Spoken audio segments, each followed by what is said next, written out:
आताची मोठी बातमी समोर येते। सरकारमध्ये आरपीआयला एक मंत्रीपद हवं असं रामदास आठवले यांनी वक्तव्य केलेलं आहे। फडणवीस मुख्यमंत्री व्हावेत ही इच्छा देखील आठवलेंनी व्यक्त केली आहे।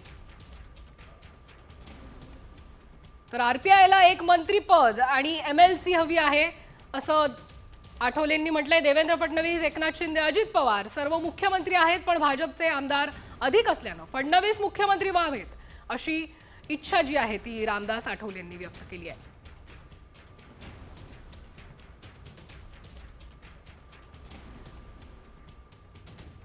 सरकारमध्ये आरपीआयला एक मंत्रीपद हवं अशी मागणी जी आहे ती रामदास आठवलेंकडून करण्यात आली आहे।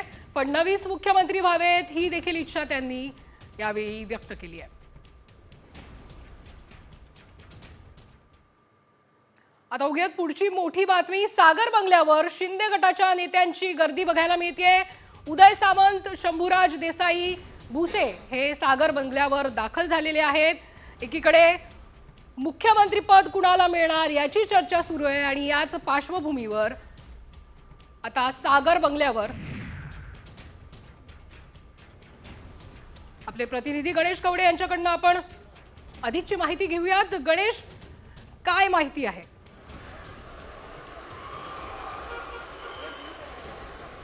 नक्कीच सागर बंगल्यावर आहे ती खलबत सुरू झालेली पाहायला मिळतात। एकनाथ शिंदे गटातील आहेत ज्येष्ठ नेते सागर बंगल्यावर आलेले पाहायला मिळतात। शंभूराज देसाई असतील, दादा भुसे असतील, उदय सामंत, नीलम गोरे हे सगळे नेते आहेत ते सागर बंगल्यावर दाखल झालेले।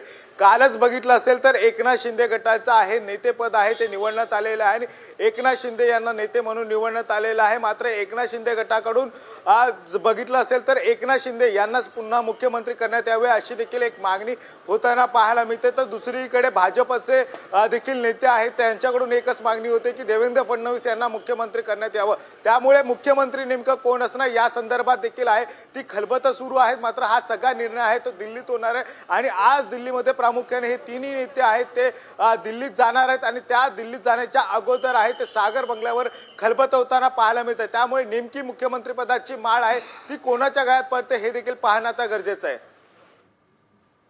धन्यवाद गणेश, तुम्ही दिलेल्या या सविस्तर माहितीसाठी।